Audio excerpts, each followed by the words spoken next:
Et coucou, on se retrouve pour l'épisode numéro 7, ça y est. On a 3 nouveaux messages qui sont tout aussi internationaux cette semaine et qui nous viennent du monde. Donc je suis encore contente de vous voir, de partager ce moment avec vous et qu'on soit ensemble. Alors pour ça, on va commencer avec le message, le souvenir et le message d'une personne qui a une cinquantaine d'années et qui vient de São Paulo, du Brésil. Ensuite, on continuera avec le message d'un homme qui a plus de 60 ans et qui vient du Canada, de la région de Québec. Et enfin, on terminera par le message d'un jeune homme d'une vingtaine d'années qui vient de région parisienne, français. Oui, messieurs, dames, commençons. Le message d'une femme qui a à peu près 50 ans et qui vient de São Paulo, du Brésil. Le message, le souvenir que je veux partager avec vous aujourd'hui est un souvenir qui date de 2003 d'Irlande, pour un voyage en Irlande. C'était pas n'importe quel voyage. À cette époque-là, je travaillais pour l'ONG qui s'appelle Special Olympics.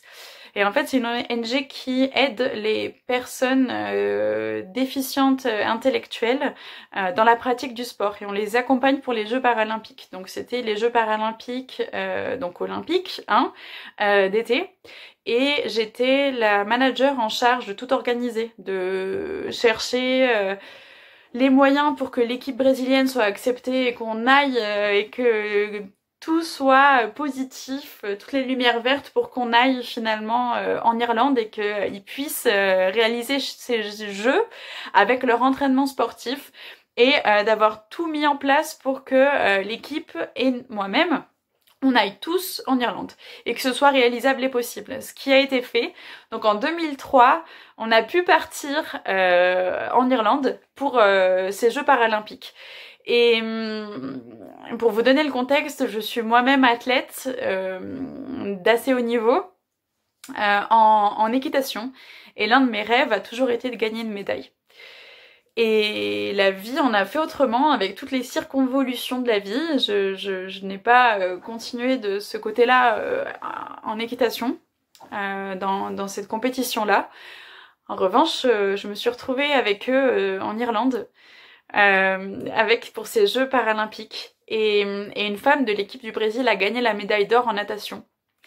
Et quand elle a gagné cette médaille, elle m'a regardée, et je m'en souviendrai toute ma vie. Elle m'a regardée, elle m'a demandé de venir, et elle m'a demandé d'embrasser la médaille, parce qu'elle m'a dit que sans moi, et sans tout ce que j'avais fait pour eux, on n'aurait pas pu être là, elle n'aurait pas pu gagner cette médaille et être là en Irlande.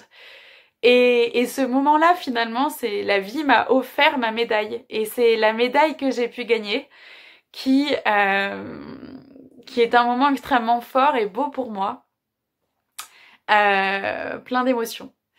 Et le message que je veux vous transmettre grâce à tout ça est le suivant. On vit en ce moment une période qui est assez compliquée, pour laquelle on se questionne beaucoup, on a beaucoup de réflexions et on se questionne également sur comment est-ce qu'on se relationne les uns avec les autres, nos amis, notre famille, l'importance de chacun et qu'est-ce que c'est les relations que l'on a ensemble. Et le message c'est aidez-vous.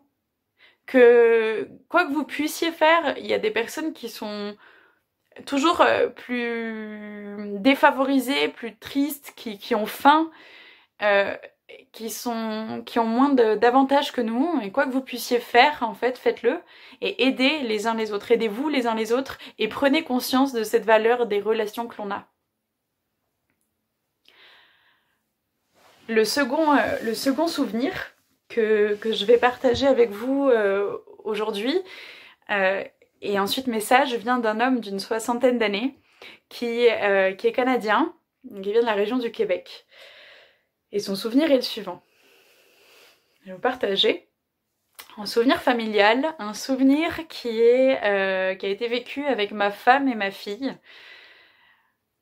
Pour la partie du contexte, ma conjointe, ça fait plus de 35 ans maintenant que l'on est ensemble et elle est d'origine vietnamienne. Elle est arrivée au Canada en 1975, elle a été réfugiée, elle est partie quand il y avait la guerre du Vietnam. Et elle n'était jamais retournée dans son pays. pour plein de raisons, pour des raisons de crise, pour des raisons de crainte, de mauvais souvenirs aussi, et puis du régime communiste qui est là-bas, qui était en place.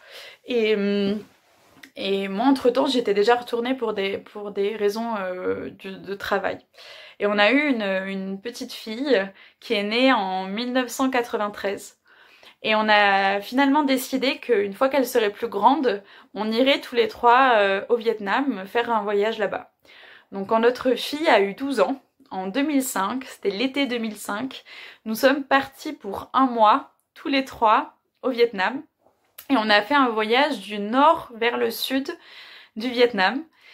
Et c'est un voyage qui s'est très bien passé, qui était très beau, qui était un petit peu plus compliqué pour ma conjointe parce qu'elle avait une tristesse qui était présente.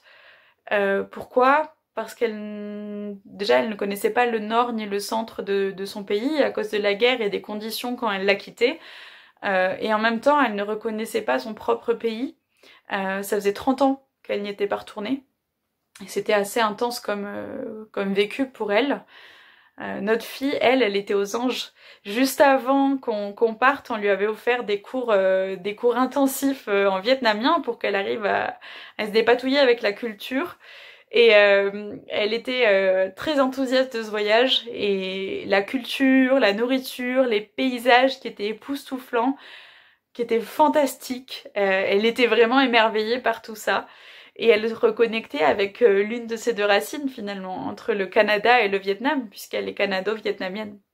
Elle était vraiment ravie. Et je me souviens d'un moment qui m'a vraiment marquée et qui m'a beaucoup émue. C'est un moment durant ce voyage, durant lequel on était tous les deux avec ma petite fille, et on était à la plage de Nha Trang.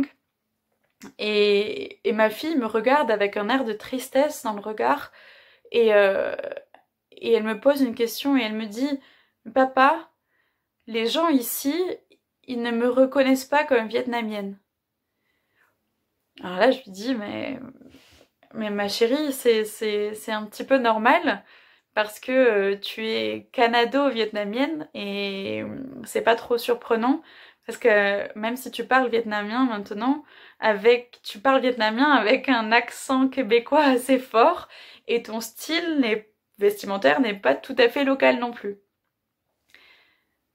Et là, elle me regardait et elle me dit « Alors papa,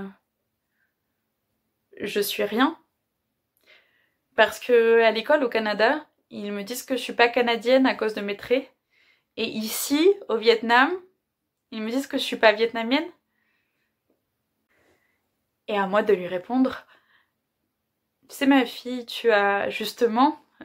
tu es unique, tu as le meilleur des deux cultures, tu as à la fois une partie de la culture canadienne et une partie de la culture vietnamienne, ce qui fait de toi l'être que tu es, qui est encore plus unique. » Et à ce moment-là, je me mets à lui expliquer ce que j'explique à mes élèves quand j'enseigne, mais à la hauteur d'une enfant de 12 ans, qui est la chose suivante, le fait de, quand vous travaillez bien, quand vous travaillez en équipe, et que vous travaillez avec complicité, avec respect les uns envers les autres, le résultat est bien supérieur à la somme de tous les travaux individuels. Le résultat d'un travail respectueux, humble les uns avec les autres est bien plus puissant que tout. Et c'est la même chose avec les cultures. Quand on mélange des cultures, on mélange de la diversité, on arrive à une créativité, une force finalement qui est encore plus belle.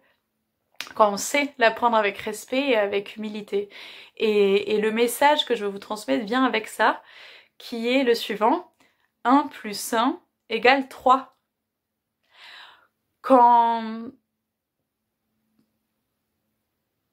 En fait, à ce moment-là, je me souviens du regard et de ce que m'a dit ma petite fille. Elle me regarde avec un air radieux, un regard, ses yeux qui brillent, et elle me dit « Merci papa ». Maintenant j'ai compris et je serai extrêmement fière de dire que je suis vietnamienne et canadienne. Et sur ce, elle est partie sur la plage, elle est partie se baigner dans la mer de Chine.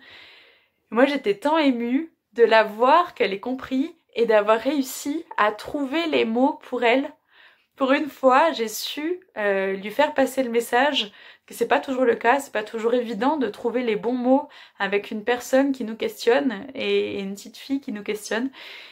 Et j'avais trouvé les mots parce qu'aussi quand on trouve pas les bons mots avec quelqu'un, c'est un petit peu comme un goût d'un rendez-vous manqué. Et, hum, et le message, le 1 plus 1 égale 3, est très très fort. Et c'est ainsi qu'on va plus loin et d'une plus belle façon. Et enfin, le troisième souvenir puis message qu'on va partager aujourd'hui, c'est celui d'un jeune homme d'une vingtaine d'années qui nous partage son souvenir, qui vient de région parisienne. Et il adresse d'ailleurs ce souvenir à une personne qui j'espère se reconnaît très vite. Alors moi, mon souvenir, et d'ailleurs c'est un de mes plus beaux souvenirs et les plus précieux de ma vie, c'est un souvenir qui date de janvier 2018, il y a à peu près un peu plus de 2 ans maintenant. C'était un soir où on avait décidé avec 3 amis de sortir dans Paris, c'est des amis de l'université, et on était sortis boire un verre dans un bar irlandais. Et ce soir-là, dans ce bar irlandais, il y avait aussi 4 jeunes femmes qui étaient à une table et elles jouaient aux cartes. Et elles avaient l'air de bien s'amuser. Et avec mes amis, on s'est dit, ben tiens les gars, si on allait se joindre à elles, on pourrait aussi jouer aux cartes, si elles le voulaient. Et donc elles ont accepté, on a osé aussi, et on a passé une soirée merveilleuse. On a passé la soirée à rigoler, à s'amuser, c'était vraiment une soirée fantastique. Et je crois même que c'est à ce moment-là que je suis tombée amoureuse d'une des filles qui était présente et qui n'est jamais sortie de mon esprit depuis, que je suis tombée sous le charme. En fait, donc la soirée est passée, hein, et puis comme toute bonne soirée qui est aussi merveilleuse qu'elle soit, il faut rentrer chez soi à un moment donné. Donc je devais bien rentrer chez moi, on est reparti, on est arrivé à l'arrêt de bus, et j'avais tellement pas envie de la quitter, bon je devais quand même rentrer, et oui, j'avais pas envie de la quitter, et tellement j'étais tout maladroit, et je lui ai même dit, je lui ai fait 3 fois la bise, en lui disant au revoir, et puis après je suis montée dans le bus pour rentrer chez moi, et je me suis trompée de sens. Je suis repartie dans la mauvaise direction, donc du coup je m'étais trompée de sens de bus, donc j'ai dû revenir sur mes pas, mais tout ce à quoi je pensais c'était à cette femme qui était là, et en fait tout ce que je voulais c'était la revoir encore une fois. Et je reviens sur mes pas tard dans la nuit, et j'ai eu la chance de la revoir. Je suis arrivée à l'arrêt de bus pile poil au moment où elle montait dans son bus. Donc j'ai eu la chance de la revoir encore une fois ce soir-là, et j'étais le plus heureux des hommes. Et, et le message que je veux vous transmettre, parce qu'aujourd'hui, cette femme c'est ma chérie, le message que je veux vous transmettre est un message qu'elle m'inspire, qui est grâce à elle et qui résonne beaucoup en moi, qui est le suivant. Quand on veut, on peut.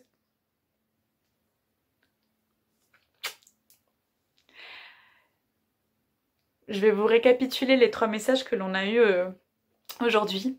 Le premier message est « Aidez-vous les uns les autres ».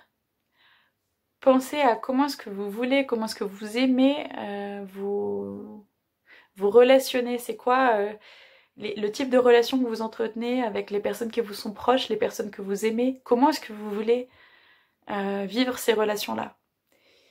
Quel type de relation vous voulez avec elles? Et du coup, que les choses viennent de vous, et aidez-vous les uns les autres. Enfin, le second message, 1 plus 1 égale 3. Avec respect, avec humilité, avec complicité, on va beaucoup plus loin à plusieurs que de manière individuelle. Et le troisième message, quand on veut, on peut. Allez-y, jusqu'au bout. Merci. Merci pour ce moment, ces nouveaux moments ensemble, et je vous fais des gros bisous. N'hésitez pas comme d'habitude à mettre un pouce, à partager, à m'écrire, à m'envoyer des sourires, des soleils, tout ce que vous voulez. C'est avec plaisir. Je vous fais des gros bisous et je vous dis à très vite.